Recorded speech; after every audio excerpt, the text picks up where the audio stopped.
ce tour de l'actualité africaine sur Tout TV Africa. Nous démarrons bien sûr cette édition de Gatineau avec le Bénin où les forces armées continuent de mener des actions et des opérations pour éradiquer le terrorisme qui secoue une partie du pays depuis quelques années déjà. Selon les informations, l'armée béninoise a mis hors d'état de nuire 7 terroristes dans la partie nord-est du pays, notamment dans la région de Yampougou, Baraka et dans la localité de Higuiwiru.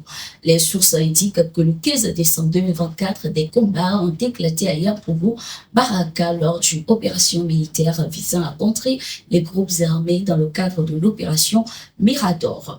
Au cours de cette intervention, 2 assaillants ont été tués et leur cache d'armement a été découverte et démantelée. Dans un autre incident, une patrouille de l'armée est tombée dans une embuscade à Yiguiwiru. Les échanges de coups de feu ont conduit à la neutralisation de 5 terroristes.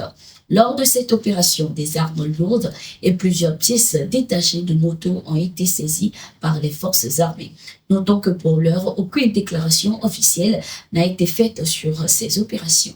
Les États-Unis viennent de réagir à la décision de la CEDEAO de mettre en place un tribunal pour juger les crimes commis sous le régime de Yahya Jammeh en Gambie. Cette décision est saluée par Washington, qui a par la même occasion réitéré son engagement à soutenir la CEDEAO et la Gambie dans leurs efforts pour maintenir la paix durable en Afrique de l'Ouest.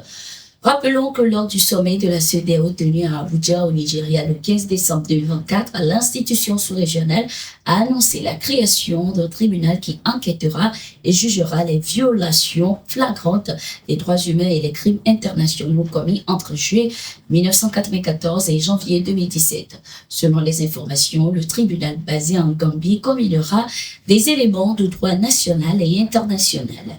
En cas de menace sécuritaire, des audiences pourront être organisées dans d'autres pays. La juridiction s'appuiera notamment sur des magistrats gambiens, régionaux et internationaux, garantissant ici son indépendance et son impartialité. Pour sa première visite en tant que président élu du Ghana, John Dramani Mahama était ce 16 décembre 2024 au Nigeria pour rencontrer son homologue nigérien, Bola Ahmed Tinubu. Au programme des discussions, le renforcement de la coopération dans les domaines de la sécurité, du commerce et de l'intégration régionale. Bola Tinubu a profité de l'occasion pour saluer l'élection de John Dramani Mahama, soulignant que cette victoire réaffirme la vitalité démocratique du Ghana et consolide la stabilité dans la sous-région. De son côté, le président élu du Ghana a exprimé sa volonté de travailler de concert avec le Nigeria pour relever les défis communs et promouvoir la prospérité de la CEDEAO. Rappelons que John Dramani Mahama a été élu à la tête du Ghana lors du scrutin du 7 décembre. L'ancien président du Ghana en fonction de 2012 à 2017 est de retour au pouvoir et succédera ainsi à Nana Akufo-Addo qui a promis de son côté une transition paisible jusqu'en janvier 2025, date à laquelle la cérémonie d'investiture aura lieu.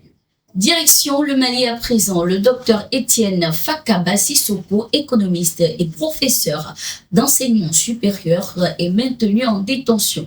La justice malienne a confirmé sa condamnation à 2 ans de prison, dont 1 an ferme, ainsi qu'au paiement d'une amende de 3 millions de francs CFA. Il a été arrêté depuis le mois de mars et est accusé d'atteinte au crédit de l'État, d'injures ainsi que pour la diffusion de propos et nouvelles fausses, mensongèrement attribuées à des tierces, faites de mauvaise foi et de nature à troubler la paix publique. Ces poursuites judiciaires font suite à la publication de son ouvrage en 2023 intitulé Propagande, agitation et harcèlement, la communication du gouvernement de transition. Dans ce livre, il tire des propos sévères et critique les autorités de transition du pays, ce qui a causé l'émoi et plusieurs réactions sur le continent. Des organisations de défense des droits de l'homme, dont Amnesty International, dénoncent un climat de répression croissante dans le pays. Rappelons qu'il ne reste que 3 mois de détention à l'économiste avant de bénéficier, si possible, d'une libération ayant déjà purgé 9 mois de détention. Toujours avec le Mali, les opérations de reconquête du territoire continuent. Ce 16 décembre 2024, dans la zone des trois frontières, précisément à Ourara, une localité située dans le Bourmont, dans la commune de Ouattaguna, cercle d'Ansongo, les forces aériennes ont neutralisé plusieurs terroristes lors d'une opération des forces armées grâce à des renseignements de l'armée. Le bilan exact de cette opération n'a pas encore été dévoilé. Ainsi s'achève cette édition. Merci d'être resté avec nous et bonne suite de nos programmes sur Tout TV Africa.